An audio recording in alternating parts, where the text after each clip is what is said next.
stay home like a little later in the morning. For them to, just go to them. You know?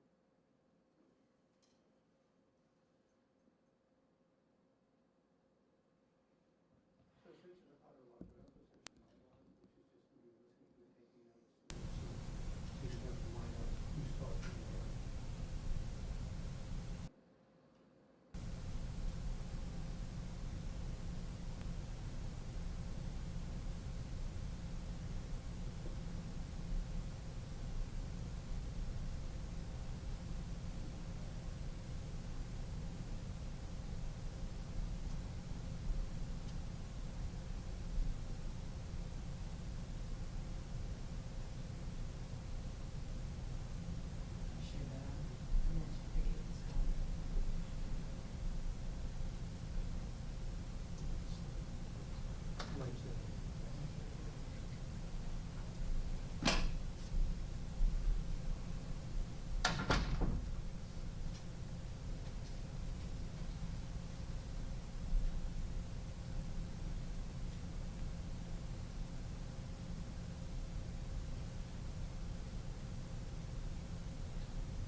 Well, good afternoon, everyone, and welcome back to our regular 2:30 update. To those of you who celebrated yesterday, I hope you had a wonderful Easter Sunday. In addition to IDPH Director Dr. Ngozi Ezike, I am joined today by Chuck Sullivan, representing our firefighters as the President of the Associated Firefighters of Illinois, and Alice Johnson, representing our nurses as Executive Director of the Illinois Nurses Association. This virus has claimed the lives of hundreds of Illinoisans. It has stolen the good health of tens of thousands more, and it has disrupted the livelihoods of hundreds of thousands. The challenges workers and families are facing today is something that my whole administration thinks about each and every day as we're simultaneously attempting to fend off health consequences of coronavirus.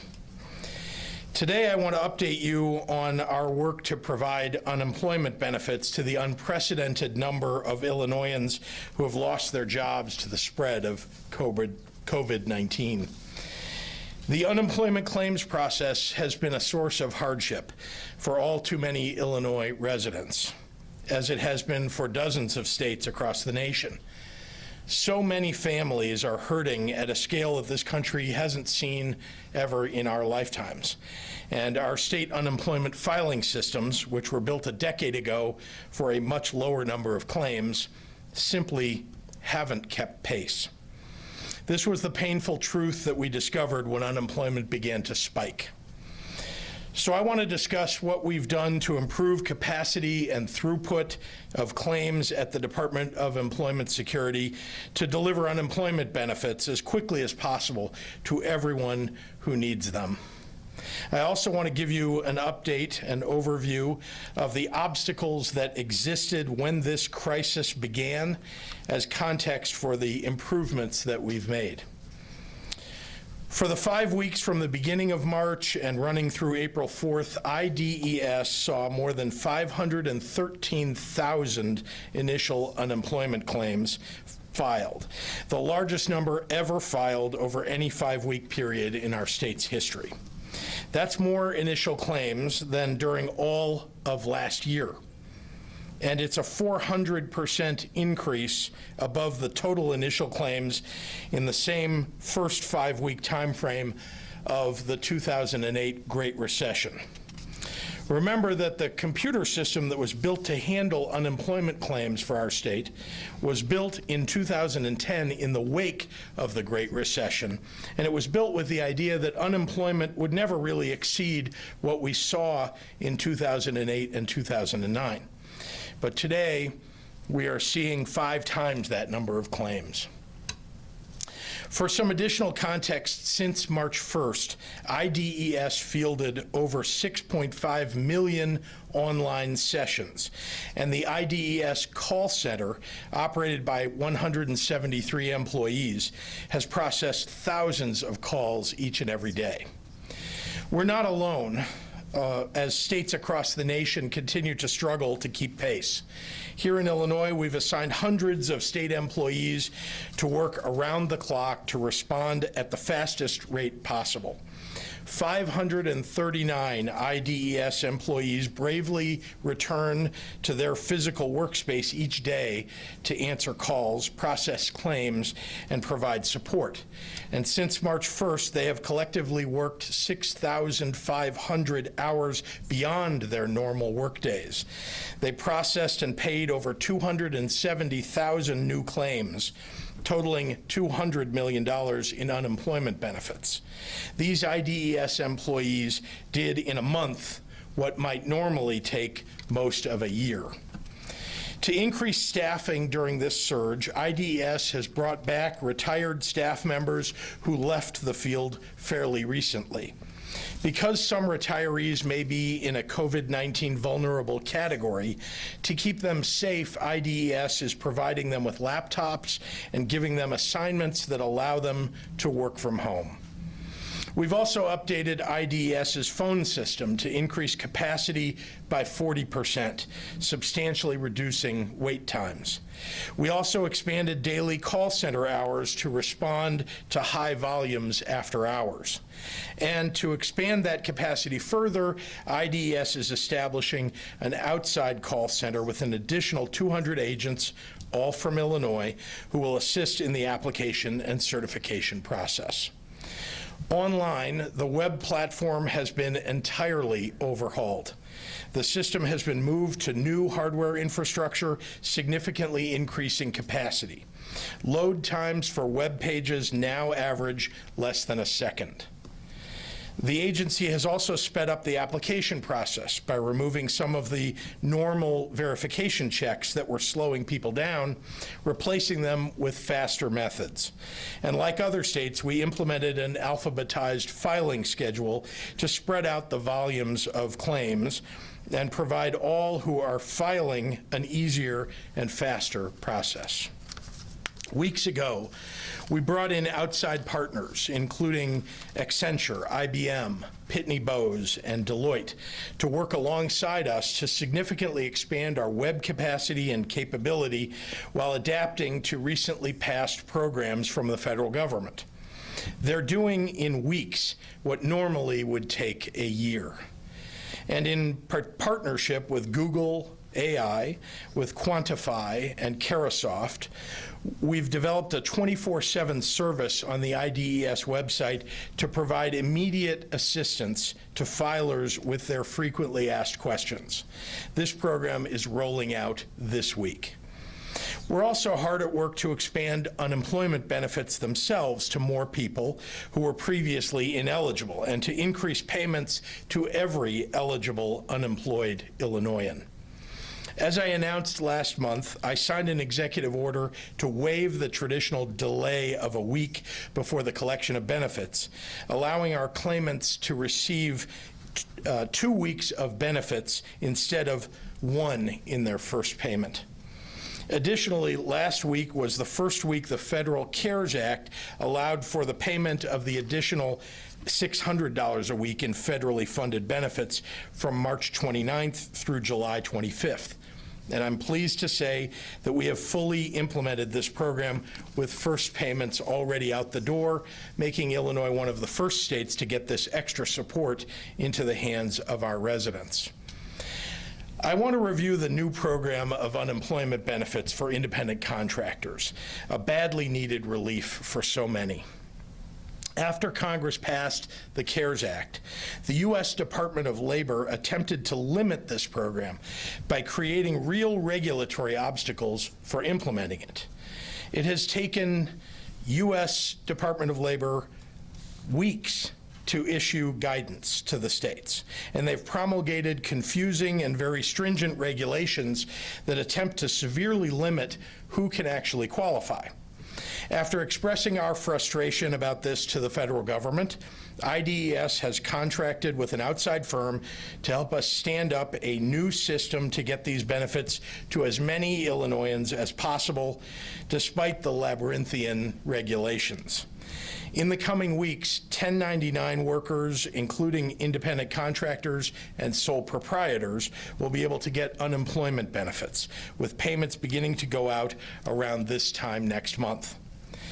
I want to turn your attention to those on the front lines who are fighting this pandemic, who leave home to go to do their jobs every day and come home carrying worries and fears about what happens to their livelihood if they get sick. These are our police officers and our firefighters, our healthcare professionals and support staff, our grocery workers, our transit employees, our truck drivers, all of the people who provide the critical services that keep us going under this stay-at-home order. We owe them a debt that we can never fully repay. But to start, we can give them the peace of mind to know that they will be covered if they fall ill on the job. So I asked our Illinois Workers' Compensation Commission to pass emergency rules to protect these heroes by ensuring that their workers' compensation insurance covers them if they contract COVID-19 while they're on the job. And just this morning, the commission voted to support this extension effective immediately. I'll continue to do everything in my power to get our residents the support that they need to get through this battle. You know I will.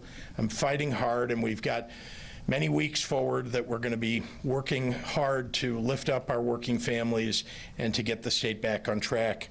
I thank you all, and I now would like to turn it over to our IDPH director, Dr. Ngozi Ezike, for today's medical update. Doctor?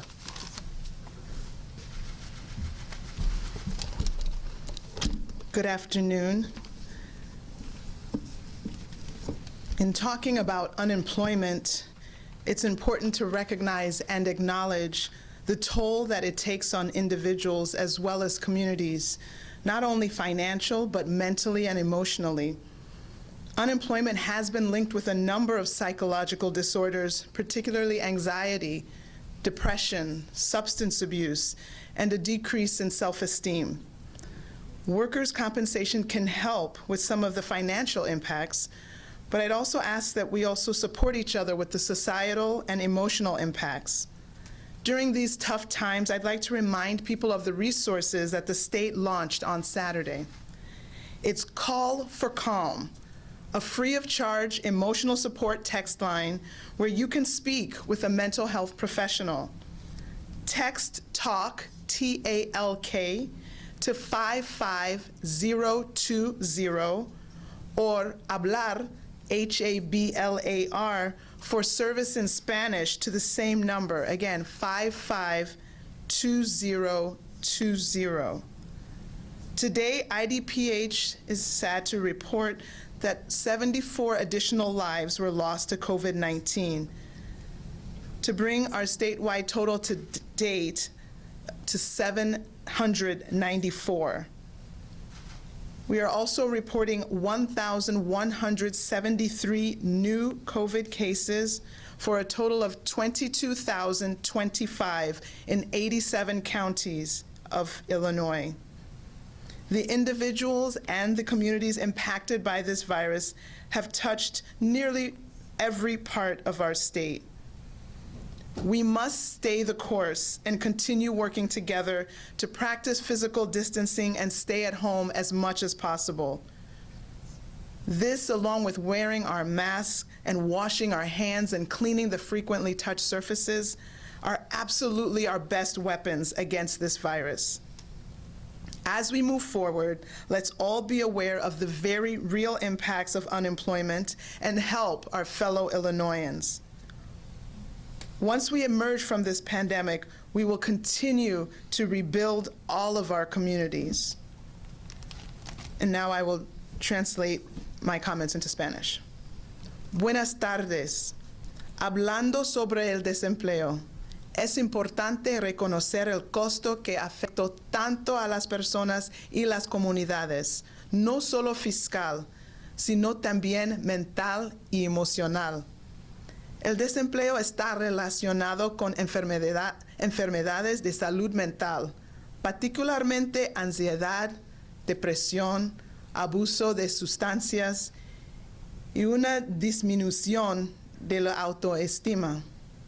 La compensación de los trabajadores puede ayudar con algunos de los impactos fiscales, pero me gustaría pedir que también nos apoyemos con los impactos sociales y emocionales.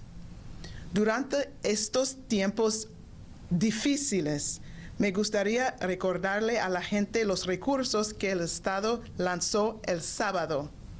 Es Llama para Calma, una línea de texto de apoyo emocional gratis donde puedes hablar con un profesional de salud mental.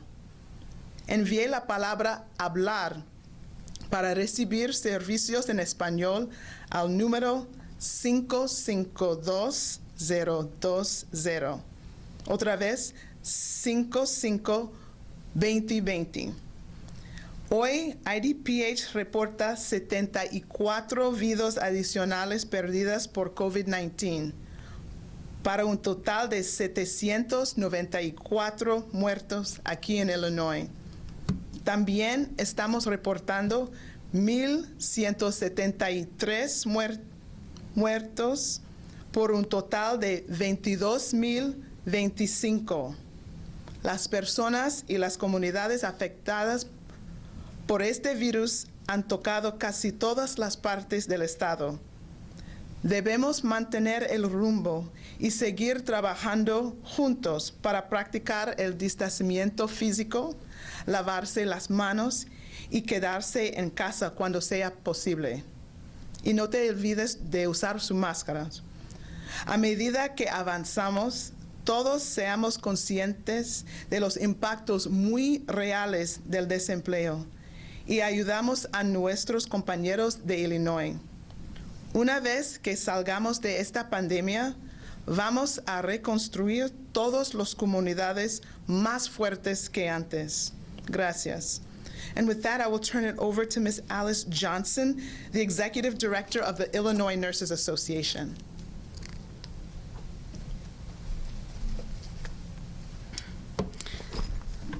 Thank you, Dr. Ezeki.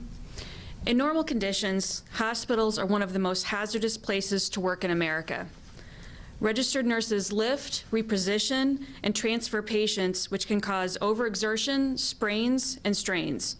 In Illinois, the on-the-job illness and injury rate for nurses is 7.9 per 1,000 RNs.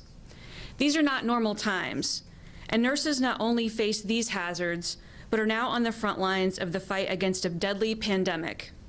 Every day, they go into work risking their own health and safety, as well as the safety of their families. More than 200 doctors and nurses across the world have been lost to this pandemic. In Illinois, nurses in hospitals, long-term care facilities, clinics, mental health centers, and correctional centers go in every day to take care of their patients facing this same risk. As a result of their sacrifice, nurses in Illinois are starting to get sick and infected. Sadly, we have seen some employers argue with nurses about where they became infected, completely ignoring the obvious risk created by the work they do every day. Nurses should not be left to deal with the long-term and costly consequences of becoming infected with COVID-19 on their own. On behalf of the Illinois Nurses Association, we want to thank Governor J.B. Pritzker for making this important change in the law to see that nurses and all essential workers receive their rightful benefits under Illinois' workers' compensation law.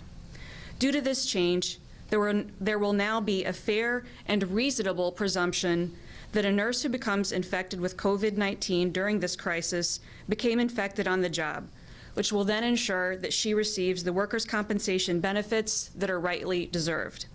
Again, thank you on behalf of the nurses of Illinois. And now we'll hear from Chuck Sullivan, the president of the Associated Firefighters of Illinois.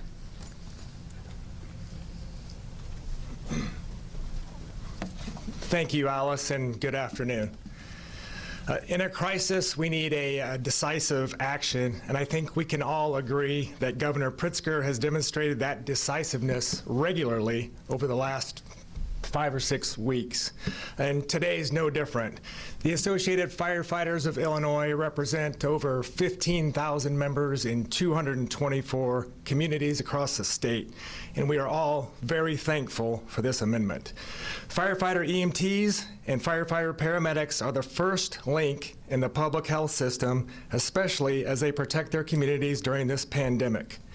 We often respond to uncontrolled environments on a daily basis, and that's created a unique set of exposures during this public health crisis. But you can be assured that we have been and will continue to provide prompt professional care when we're called upon. And over time, the term fire department has become more of an all hazards department. So whether it's a motor vehicle accident, an apartment fire, a hazmat leak from a rail car, an asthma attack, or you're stuck in an elevator, we'll be there for you. And each one of us took an oath and swore to protect the members of our community. It's comforting to know that through this emergency amendment of the Worker Compensation Commission, that the state of Illinois will be there for us. I also want to thank leaders Jay Hoffman and Kathy Willis, as well as Deputy Governor Dan Hines, who advocated on our behalf to ensure that our members are given the peace of mind, knowing if they are sickened, they are taken care of. So thank you. I'd like Governor Pritzker to return to the podium for questions and answers. Thank you very much, Chuck. Thanks very much, and I'm happy to take any questions from reporters in the room. Hey, wait. Can Marianne go first because she's got the mic, and then we'll give it to you. Okay. Yeah. Marianne. Thank you. All right, no, it doesn't matter. I just wanted to check. Could you explain on the independent contractors, what do you mean by that next month? So what about all this time that they haven't been able to work? Are they able to collect for that as well? Could you just give it a little more detail? Yes, they have to be approved. They'll get paid for the time that they're not working, but the process of going through as an independent contractor is one that is new, and in order for us to qualify them, to make sure that we're doing it in the right way, and of course with these changing regulations by the U.S. Department of Labor, it's going to take us, a few weeks to stand up that new system. Could you also update us? I know you were asked yesterday about this, but now we've learned that a poll worker died on the South Side literally 14 days after the election. Should the election have been held? As you know, and I've said this before, the governor of Illinois does not have the constitutional right, legal right, to shut down the election here. It's different in different states. We don't have that here. So I couldn't shut it down. What I did do, though, as you recall, is in the weeks before the election, I began virtually every day, or certainly frequently, telling people, you can vote today, early voting. You can get a mail ballot today, send in and get one. We were encouraging people not to go to the polls if they could avoid going to the polls. And indeed, I think that's exactly the same thing that we need to do, even more so when we get to the general election. I'm advocating that everybody should be applying for a mail ballot if they can, and that's virtually everybody, and to vote by mail. Was it a mistake? I mean, it does, 5 days after the election, now people are getting letters. They're going to be concerned that they were also infected. Yeah. What I can say is it's, as you know, a decision that gets made by the legislature, whether there's an election on a given day, avoiding having people go to those polling places, making sure that there was sanitizer and that there were masks and other things that people needed, the PPE. That was the job of the Board of Elections, and they were promising to do that. And it is horrific. This virus does not know any boundaries. There's no doubt about it. And that anywhere you go, it is possible to pick it up. And as you know, even then, we didn't have a stay-at-home order in place, even though we were the second state in the United States to put one in. In March 17th, we didn't have that in place. And it wasn't at that time something that, everybody thought, well, this is the right thing to do.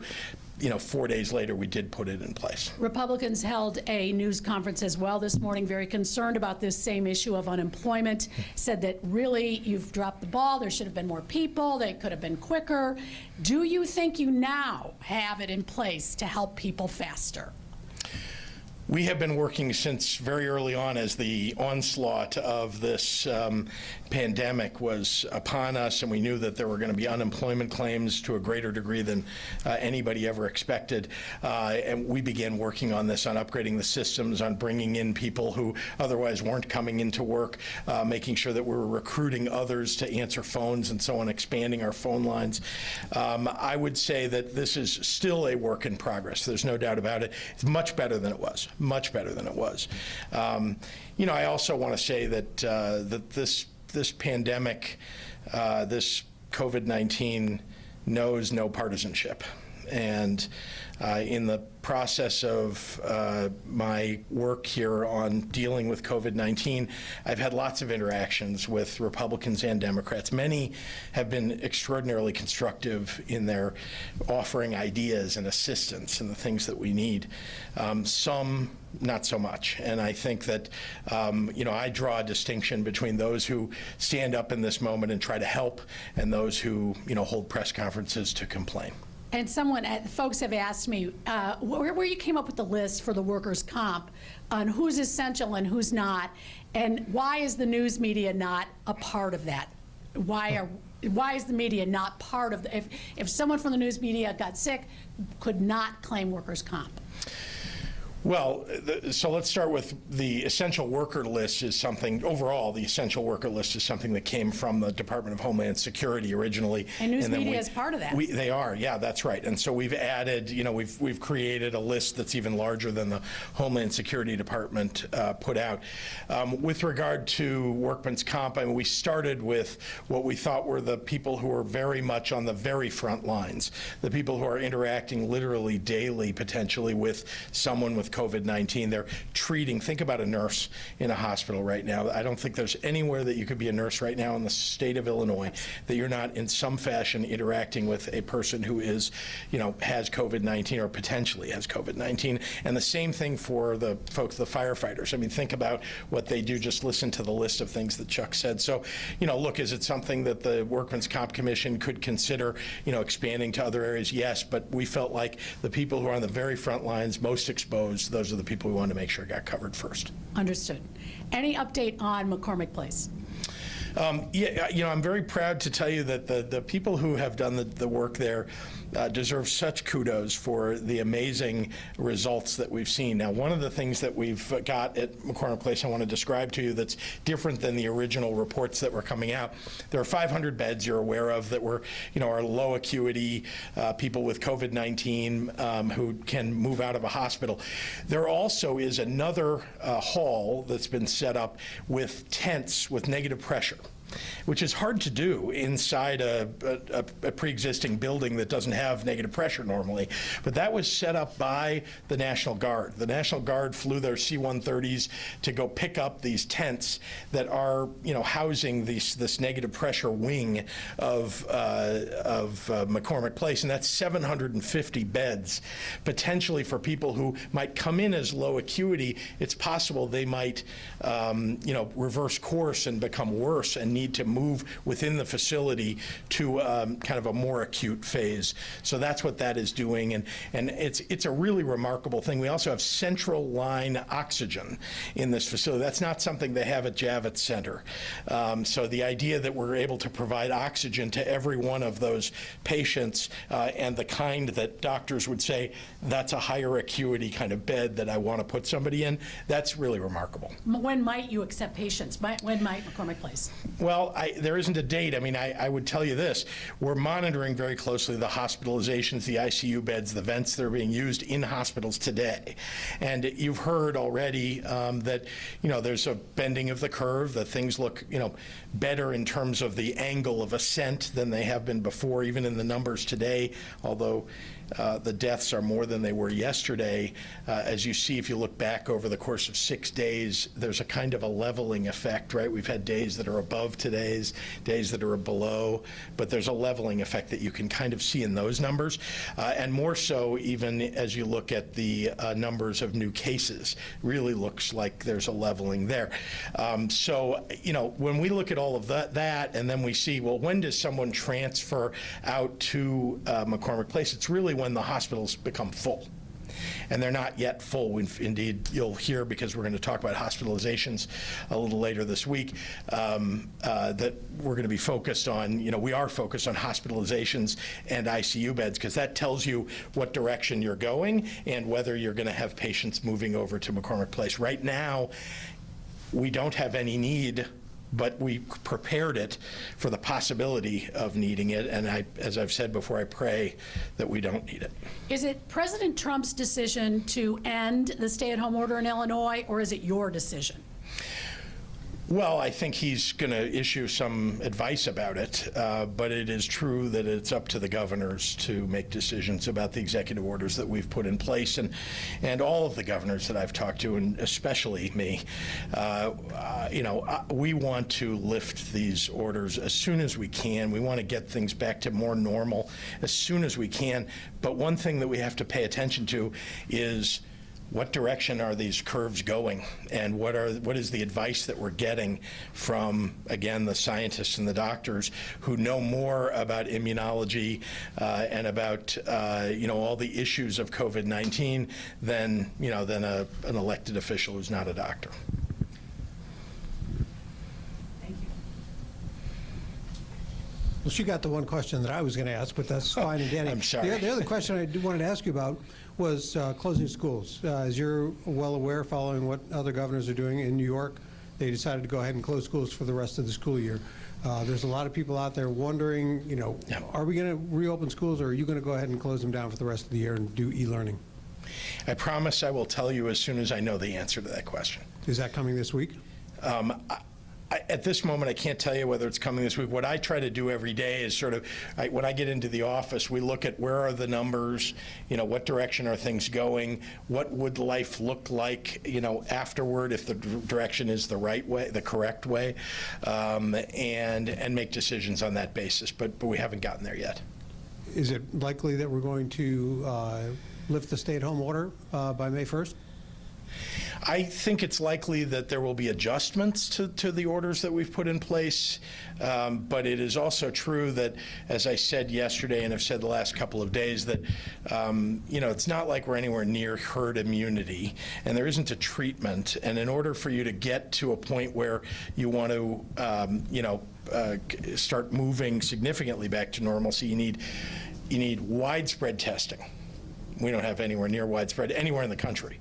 There's no widespread testing, but we're doing more and more and more every day in Illinois on average. You'll see that going forward.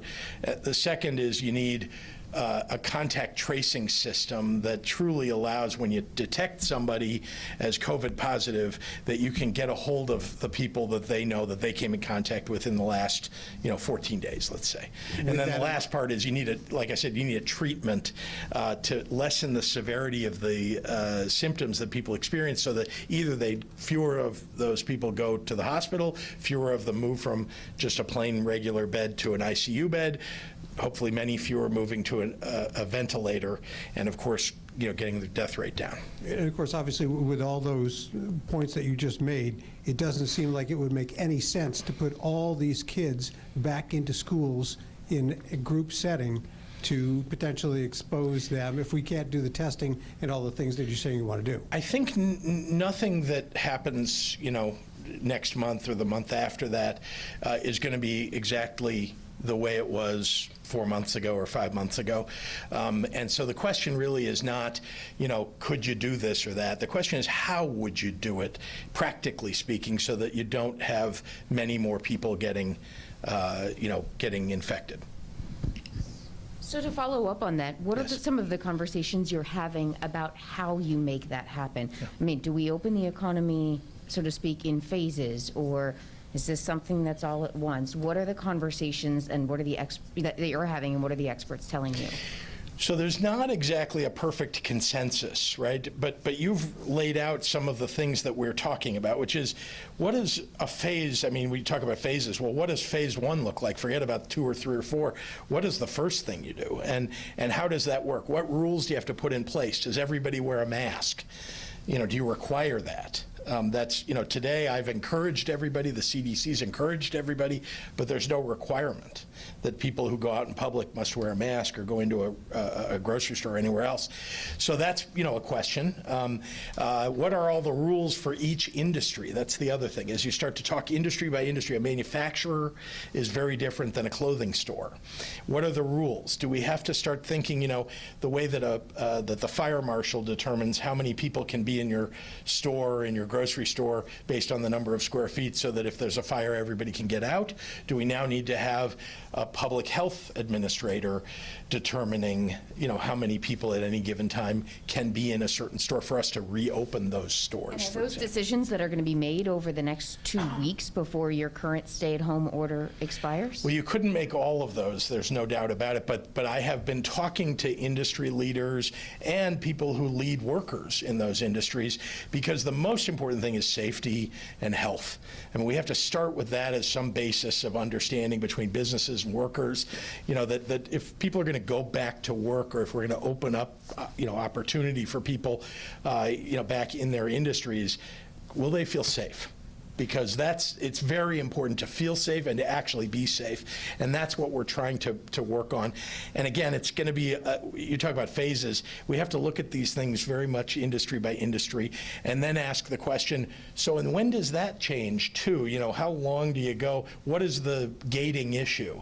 I told you what the gating issue is for, you know, for any significant moves here, you know, testing, tracing, and treatment. And then, you know, I think more PPE availability. And then what's the next phase? I think the next phase is a vaccine. But again, I'm trying to listen to the experts. And, you know, I was a businessman before I became governor. I understand the challenges businesses are going through. And I'm also very concerned to make sure that the workers who go back to work are safe. So those are things that I'm spending time on. Mayor This is the Lightfoot last said question in the room. and then Mayor we'll go Lightfoot online. said this afternoon she expects that stay-at-home order to be extended. Can you give people any idea when you can confidently say if it's going to be extended or when you might know? I can't tell you now because I don't actually, there isn't a date that I have in mind for it. Look, things have to evolve. You know, every day I wake up, I come into the office, and you know, among other things, I wait for the numbers. And a lot of what I hear from Dr. Ezike is what guides me, and I, you know, try to check in with the epidemiologists and others around Illinois, because we've got some of the best in the world, and make sure that there's a kind of a consensus, you know, of where are we right now. And so I will tell you that there's a building consensus anyway of people in hospitals, of epidemiologists, of our public health director, that things are, again, I've said it many times, but things are leveling more than they have before, and that's a very good development. You know, you want to see that curve continue in the direction that it's in, and the reason that it will continue is because people stay at home under this order right now. All right, questions from online. Tim McNicholas with CBS Chicago. Starting today, independent contractors in Michigan can apply for unemployment benefits. Some gig workers are wondering why the same can't be done right now in Illinois. Why is it taking longer here, and when will Illinois workers be able to apply? Well, the federal money that comes to support that new independent contractor support doesn't come until, you know, you've got until May, frankly. And so we've got to make sure that we've got a system that determines who's eligible and who's not before we can distribute money that isn't here yet. But I will tell another thing. I mean, some states, by the way, have gone ahead and taken something they've got in their own coffers and offered that to the gig workers and independent contractors. But that's not something that's available to us in the state of Illinois. This is from Hannah Meisel. Governor, you characterized the emergency rules approved by the Workers' Compensation Commission this morning as rules that covered essential workers if they're infected by COVID-19 on the job. However, the actual rules don't read that way. They say all workers deemed essential by your executive order who come down with COVID-19 will be rebuttably presumed to have caught it at work. Yeah. The employment community says that this is not only an egregious overreach, but also illegal because they argue such a large change can only be approved through legislation. Is that what was intended? Look, my intention is to protect the workers of Illinois, the people who are most affected by this COVID-19. We are in a pandemic, in an emergency. This is what we need to do right now to protect people.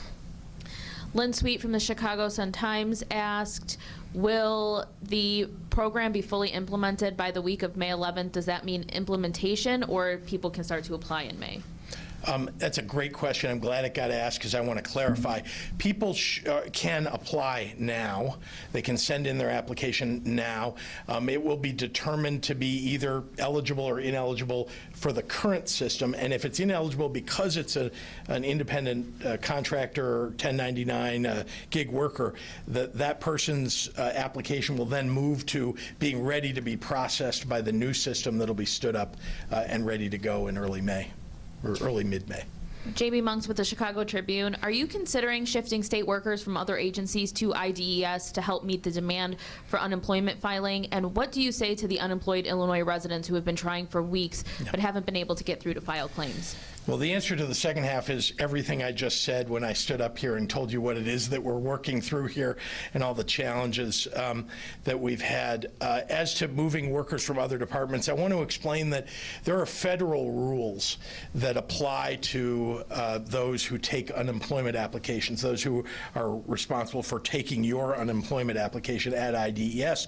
They have to be trained in a certain way. This is sensitive information for individuals, and so that's why you can't just grab people from anywhere, and why we're making sure that the people who are working the call centers, the people that are working at IDES, remember, what did I say? I said we were bringing back retired workers. They've all been trained, and so they're doing it from home, but the point is that they're eligible to be able to do this right away, and so we have expanded the workforce at IDES to take those applications by phone and to help with the applications online.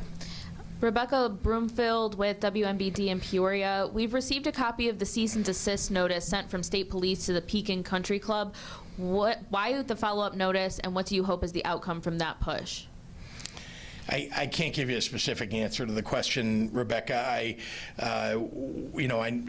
State police are ultimately responsible for enforcing the stay-at-home order and all of the executive orders that we put in place that would interact with the public. So, that's why the state police are involved. This is from Greg Bishop. Being that it's been stated that COVID-19 is no one's fault, how do you balance the extra cost employers and even taxpayers that pay for first responders could bear with this emergency rule from the Workers' Comp Commission?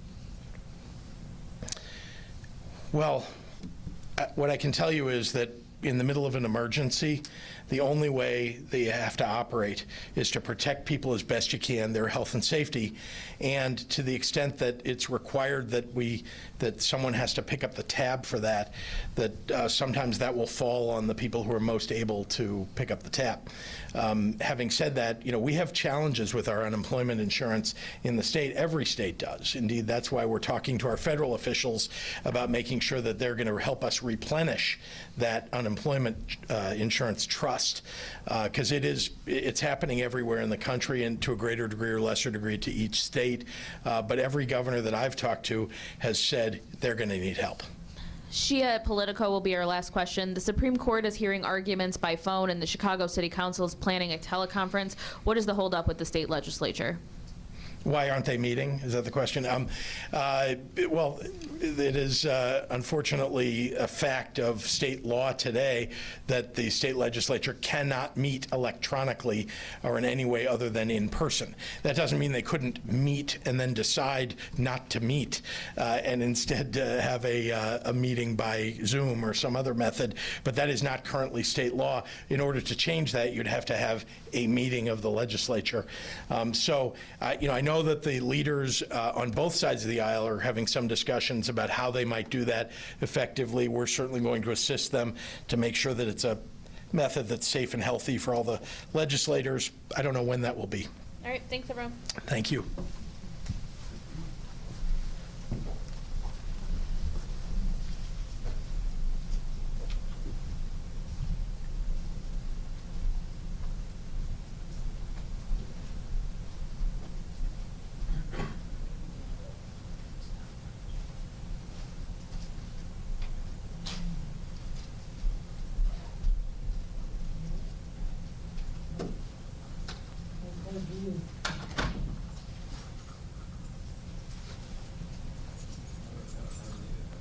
You don't need it?